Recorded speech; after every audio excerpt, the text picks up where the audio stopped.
تصور کیجئے کہ ایک بچہ اسکول جاتا ہے، کتابیں بھی پڑھتا ہے، امتحان بھی دیتا ہے، لیکن وہ ایک عام سا جملہ بھی ٹھیک سے نہیں پڑھ سکتا۔ یہ کوئی فرضی کہانی نہیں، پاکستان کا تعلیمی المیہ ہے، جس کی تصدیق دنیا کے معتبر ادارے کر رہے ہیں۔ یونیسکو کی عالمی تعلیمی مانیٹرنگ رپورٹ 2023 کے مطابق پاکستان کے 10 سال عمر کے 79% بچے کوئی سادہ سا جملہ بھی پڑھنے سے قاصر ہیں۔ یہی لرننگ پاورٹی وہ خاموش طوفان ہے جو ہماری نسلوں کو گہنا رہی ہے۔ ورلڈ اکنامک گلوبل کی فورم کمپیٹیٹیونیس 2023 کی رپورٹ کے مطابق پرائمری تعلیم کے معیار میں پاکستان 137 ممالک میں سے 131ویں نمبر پر ہے۔ اعلیٰ تعلیم اور تربیت میں بھی ہم 118ویں پوزیشن پر ہیں۔ تحقیق اور عملی مہارت کے شعبے کی بات کریں تو ہم تقریباً آخری صف میں ہیں، مطلب 132ویں نمبر پر کھڑے ہیں۔ ورلڈ بینک کے ہیومن کیپٹل انڈیکس کے مطابق پاکستان کا سکور صرف 0.41 ہے، یعنی اگر ایک پاکستانی بچہ آج پیدا ہوتا ہے تو وہ اپنی ممکنہ ترقی کا صرف 41% ہی حاصل کر سکے گا۔ درجہ بندی میں پاکستان 174 ممالک میں سے 134ویں نمبر پر ہے، یعنی ہم بچوں کو پیدا کر تو رہے ہیں مگر ترقی یافتہ انسان نہیں بنا پا رہے۔ کہنے کو تو پاکستان کی سرکاری زبان انگریزی ہے، لیکن یہاں بھی حالت کچھ اچھی نہیں ہے۔ ایک ایسی دنیا میں جہاں علم، تجارت اور سائنس کا بیشتر عمل انگریزی میں ہے، پاکستان کے نوجوان زبان کے ہتھیار سے بھی محروم ہیں۔ EF انگلش پروفیشنسی انڈیکس 2023 کے مطابق پاکستان 111 ممالک میں سے 92ویں پوزیشن پر ہے، یعنی ہم لو پروفیشنسی کیٹیگری میں ہیں۔ Programme for international student assessment test جو دنیا بھر میں بچوں کی ریاضی، سائنس اور مطالعہ خواندگی ناپنے کا سبب ہے، معتبر پیمانہ ہے۔ پاکستان آج تک اس میں بھی شامل نہیں ہو سکا ہے۔ یہ نہ صرف شرمناک ہے بلکہ اس بات کی علامت بھی ہے کہ ہم دنیا کی تعلیمی دوڑ میں شامل ہونے کے قابل بھی نہیں سمجھے گئے، اور یہی 2025 میں پاکستان کا سب سے بڑا المیہ ہے، وہ خاموش تباہی جس کا نام تعلیمی بحران ہے۔ دل تھام کر سنیے، پاکستان میں 2.5 کروڑ سے زائد بچے سکولز سے باہر ہیں، جس میں سے 50% لڑکیاں ہیں۔ سکول سے باہر بچوں کی یہ تعداد دنیا میں سب سے زیادہ ہے۔ ایک پوری کی پوری نسل جو ڈاکٹر، انجینئر یا موجد بن سکتی تھی، مزدوری، بے روزگاری یا شدت پسندی کا ایندھن بن رہی ہے۔ ایک ایسے دور میں جب دنیا AI، کوانٹم کمپیوٹنگ اور اسپیس ٹیکنالوجی کی جانب جا رہی ہے، وہیں پر پاکستان کے لاکھوں بچے حروف تہجی سے بھی ناواقف ہیں۔ پاکستان کا جو موجودہ 60.5% لٹریسی ریٹ ہے، 1870 میں برطانیہ کے 62% لٹریسی ریٹ سے بھی کہیں کم ہے۔ یہ نہ صرف پالیسی کی ناکامی ہے بلکہ قومی المیہ ہے۔ پاکستان میں مرد 68%، خواتین صرف 52.8% پڑھی لکھی ہیں۔ 15.2% خواتین مردوں سے کم خواندہ ہیں، اور شہروں میں لٹریسی ریٹ 74% ہے، جبکہ دیہی علاقوں میں 41.67%۔ بلوچستان کی دیہی خواتین میں یہ شرح 26.59% ہونا بھی کسی المیہ سے کم نہیں ہے۔ ماہرین تعلیم کے مطابق ایک لڑکی کی تعلیم ایک خاندان کی تعلیم کے برابر ہے۔ جب ایک بچی تعلیم حاصل کرتی ہے تو ایک صحت مند خاندان وجود میں آتا ہے، معیشت مستحکم ہوتی ہے اور معاشرہ پرامن بنتا ہے۔ ہر اضافی سال کی تعلیم سے بچیوں میں شرح پیدائش کی کمی آتی ہے۔ خواتین کی تعلیم سے معاشی ترقی کے راستے کھلتے ہیں۔ بنگلہ دیش نے لڑکیوں کی تعلیم میں سرمایہ کاری کر کے فی کس آمدنی 3 گنا تک بڑھا لی ہے۔ افغانستان نے لڑکیوں کی تعلیم پر پابندی لگا کر ملک کو تنہائی، معاشی بحران اور بدامنی کی جانب دھکیل دیا ہے۔ لیکن پاکستان میں حکومتوں کی تعلیمی ترجیحات بھی سن لیجئے۔ 18ویں ترمیم کے بعد تعلیم کا سبجیکٹ صوبوں کے سپرد ہوا، مگر یہاں بھی بیڈ گورننس نے خوب اثر دکھایا۔ سندھ میں موجودہ شرح خواندگی 57.54%، 2008 کے لٹریسی ریٹ 58% سے بھی کم ہے۔ بلوچستان میں 2008 میں شرح خواندگی 46% تھی، جو اب گھٹ کر 42.01% ہو چکی ہے۔ بلوچستان میں 70% بچے اسکولوں سے باہر ہیں۔ میٹرک تک پہنچنے کی شرح لڑکوں میں 18% اور لڑکیوں میں صرف 9% ہے۔ پنجاب میں آدھے اساتذہ غیر تربیت یافتہ ہیں۔ کلاس رومز میں طلباء کی تعداد معیار سے کہیں زیادہ ہے۔ خیبر پختونخوا میں 5ویں جماعت کے 2/3 طلباء اردو پڑھنے سے قاصر ہیں، اور پھر 2020 میں عالمی وبا کورونا نے تعلیمی نظام کو درہم برہم کیا۔ مارچ 2020 سے فروری 2021 تک اوسطاً 95 دن کی اسکول بندش رہی، جس سے بنیادی اور ثانوی تعلیم شدید متاثر ہوئی۔ یونیسیف کے مطابق 37 ملین سے زائد بچوں نے اسکول بندش کی وجہ سے تعلیم سے محروم ہوئے۔ اپریل 2020 تک تقریباً 1.6 ارب طلباء، جو کہ عالمی طلباء آبادی کا 91% بنتے ہیں، تعلیمی اداروں کی بندش سے متاثر ہوئے۔ 21 خرب ڈالرز کے لائف ٹائم نقصان کا اندازہ لگایا گیا۔ عالمی سطح پر 130 ملین لڑکیاں پہلے ہی اسکولوں سے باہر تھیں۔ کورونا وبا نے مزید 11 ملین لڑکیوں کی تعلیم کو خطرے میں ڈال دیا۔ بہت سے ممالک نے آن لائن تعلیم کو متعارف کروایا۔ ترقی یافتہ ممالک میں بھی کم آمدنی والے خاندانوں کے بچوں کو انٹرنیٹ اور آلات تک رسائی کی کمی کا سامنا رہا۔ ایک مطالعے کے مطابق برطانیہ میں نچلے طبقے کے والدین نے بچوں کی تعلیم میں مدد کے لیے کم وقت صرف کیا۔ لینسیٹ کی ایک رپورٹ کے مطابق کورونا میں کوارنٹین نے طلباء میں تنہائی، اضطراب اور ڈپریشن کے واقعات کو بڑھا دیا۔ ورلڈ بینک کے مطابق وبا کی وجہ سے عالمی سطح پر سیکھنے کی غربت یعنی لرننگ پاورٹی میں 10% اضافہ ہوا۔ پاکستان میں مارچ 2020 سے مارچ 2022 تک اسکول بندش نے تقریباً 40 ملین طلباء کو متاثر کیا۔ ایسر 2021 رپورٹ کے مطابق اسکول بندش نے بنیادی خواندگی اور ریاضی کی صلاحیتوں میں کمی کی، خاص طور پر دیہی علاقوں میں جہاں پہلے سے ہی تعلیمی معیار کم تھا۔ مثال کے طور پر سندھ میں 5ویں جماعت کے صرف 40% بچے مقامی زبان میں کہانی پڑھ سکتے تھے، جبکہ پنجاب میں یہ شرح 68% تھی۔ یونیسکو کے مطابق لڑکیاں ڈراپ آؤٹ کا زیادہ شکار ہوئیں کیونکہ گھریلو ذمہ داریاں 3 گنا تک بڑھ گئیں۔ ورلڈ بینک کے ابتدائی تخمینے کے مطابق وبا کی معاشی اثرات سے پاکستان میں کم از کم 1 ملین طلباء متاثر ہوئے۔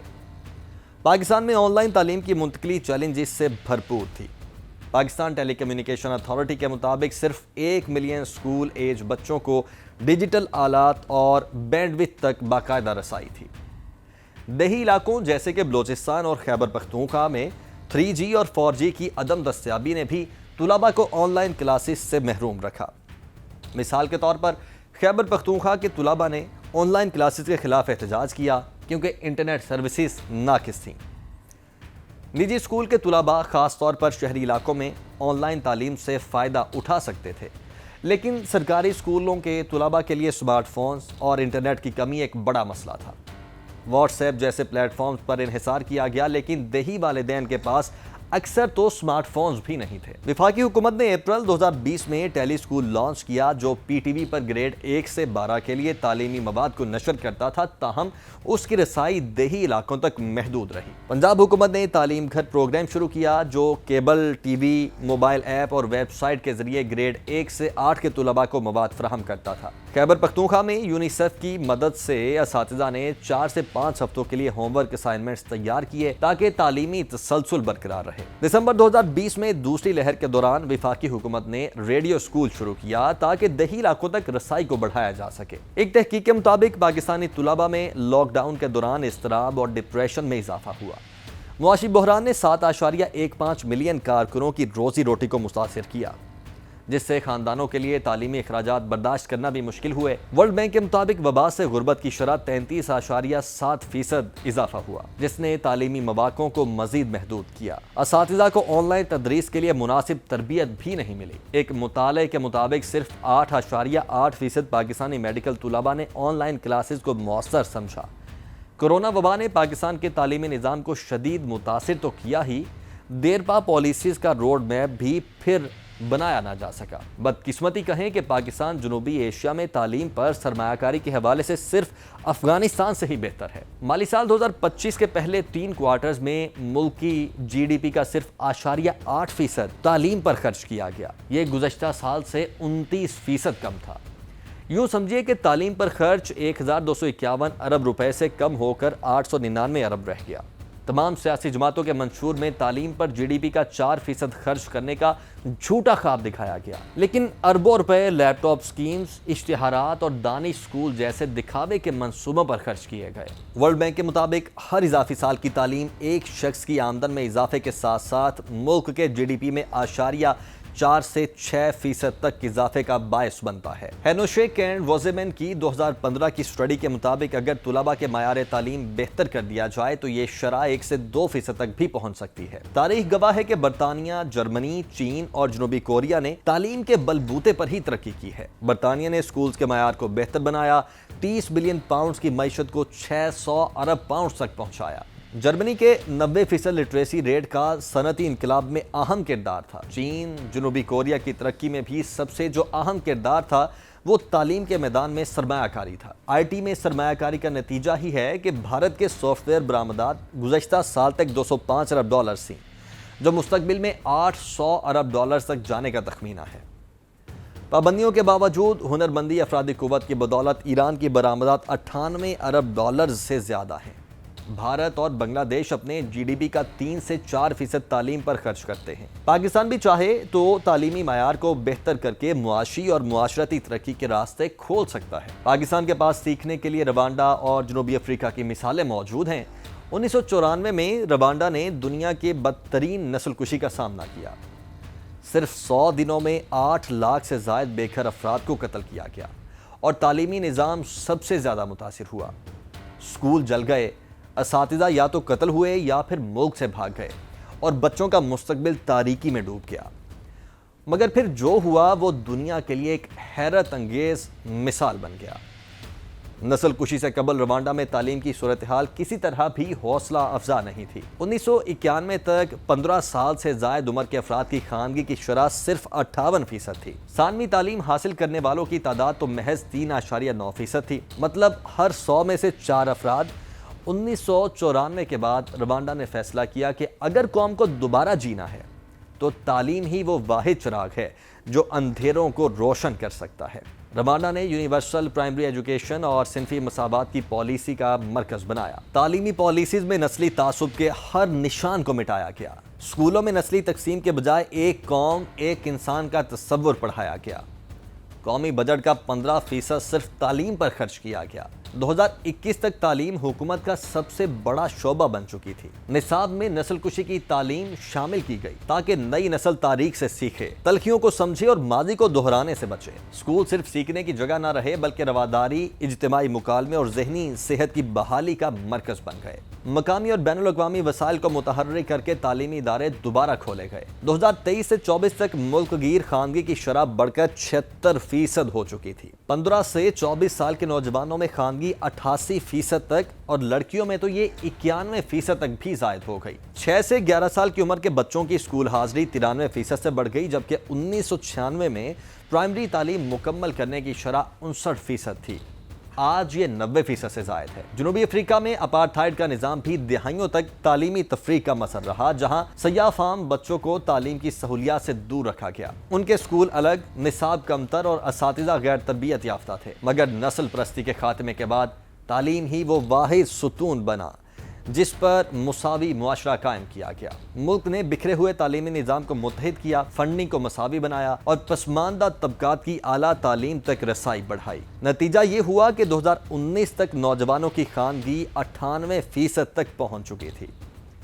جنوبی افریقہ نے یہ ثابت کیا کہ اگر تعلیم کو نسلی انصاف، سماجی برابری اور قومی مفاہمت کی بنیاد بنایا جائے تو بکھرا ہوا ملک بھی پھر سے جوڑا جا سکتا ہے۔ پاکستان کو بھی تعلیم کے میدان میں ایک انقلابی، ہمہ گیر اور فوری قدم اٹھانا ہوگا، کیونکہ اب معاملہ قومی بقا کا ہے۔ ضروری ہے کہ آئین کا آرٹیکل 25 سے پوری سختی سے نافذ کیا جائے۔ 5 سے 16 سال کے تمام بچوں کی مفت اور لازمی تعلیم کو یقینی بنایا جائے۔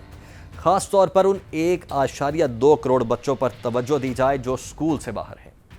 آئندہ 5 سالہ منصوبے کے تحت تعلیم پر اخراجات کو جی ڈی پی کے 4% تک بڑھایا جائے۔ تعلیمی نظام میں سٹیم، تنقیدی سوچ، مصنوعی ذہانت یعنی اے آئی کی مہارتیں اور مستقبل کے لیے درکار ہنر کو لازم بنایا جائے۔ 5 لاکھ اساتذہ کی تربیت اور سرٹیفکیشن کے لیے قومی مہم شروع کی جائے تاکہ معیار تدریس کو بہتر بنایا جا سکے۔ بیوروکریسی کی ناکامی کے بعد اب فیصلہ سازی اور اختیارات کو ضلعی سطح پر منتقل کیا جائے۔ ڈسٹرکٹ ایجوکیشن بورڈز کو مکمل خود مختاری، براہ راست فنڈنگ اور بجٹ کی تقسیم کا اختیار دیا جائے۔ آئینی ترمیم کے ذریعے اضلاع کو مقامی تعلیمی ٹیکس جمع کرنے کا اختیار دیا جائے۔ موبائل لرننگ پلیٹ فارمز کے ذریعے 1.5 کروڑ دیہی طلباء کو تعلیم سے جوڑا جائے۔ ڈسٹرکٹ ایجوکیشن پرفارمنس انڈیکس کو ملک گیر سطح پر نافذ کیا جائے تاکہ شفافیت، احتساب اور ڈیٹا پر مبنی پالیسی سازی ممکن ہو پائے۔ پبلیکیشن پیراڈاکس سے نکل کر تحقیق کو صنعتی، سائنسی اور قومی ترقی سے جوڑا جائے۔ یونیورسٹی انڈسٹری لنکیج کو مضبوط کیا جائے۔ انٹرنشپ، شراکتی منصوبے اور مشترکہ نصاب تشکیل دیا جائے۔ ایسوسیٹ ڈگری پروگرامز کو کمپیوٹر سائنسز، مصنوعی ذہانت اور سافٹ ویئر انجینئرنگ جیسے ہنر پر مرکوز کیا جائے۔ مواصلات، ڈیجیٹل لٹریسی، کسٹمر سروس اور کاروباری ذہنیت کو تعلیم کا حصہ بنایا جائے۔ بے ہنگم یونیورسٹیز کی تعداد 260 سے بڑھ چکی ہے، ان کی تعداد میں اضافے کے بجائے موجودہ اداروں کا معیار بہتر بنایا جائے۔ جامعات کو پھر سے تحقیق، تنقید اور فکری مکالمے کے گہوارے بنایا جائے۔ اگر قیادت نے کچھ نہ کیا تو ماہرین کے مطابق معاشی ترقی 2% سے بھی نیچے جمی رہے گی۔ غربت، قرض اور بحرانوں کا لامتناہی چکر چلتا رہے گا۔ پاکستان دنیا کے سامنے تعلیمی دیوالیہ ملک کے طور پر کھڑا ہوگا۔ لاکھوں غیر تعلیم یافتہ نوجوان بے روزگاری، انتہا پسندی اور بدامنی کی جانب جائیں گے، لیکن اگر تو بروقت فیصلہ لے لیا گیا تو 10 کروڑ نوجوان قومی ترقی کا ایندھن بن سکتے ہیں۔ پائیدار اقتصادی ترقی کا ہدف حاصل ہو سکتا ہے۔ عدم مساوات میں کمی سے خواتین اور پسماندہ طبقے بااختیار ہو سکتے ہیں۔ پاکستان ان ممالک کی صف میں کھڑا ہو سکتا ہے جنہوں نے تعلیم کو ترقی کی سیڑھی بنایا۔ اصلاحات کا خاکہ موجود ہے۔ کامیاب عالمی مثالیں ہمارے سامنے ہیں۔ اگر فوری اور فیصلہ کن اقدامات نہ کیے گئے تو کروڑوں نوجوان جو ایک ڈیموگرافک ڈیویڈنڈ ہو سکتے ہیں، ایک ڈیموگرافک ڈیزاسٹر میں بدل جائیں گے۔ تعلیم یا تباہی، فیصلہ قیادت کے ہاتھ میں ہے۔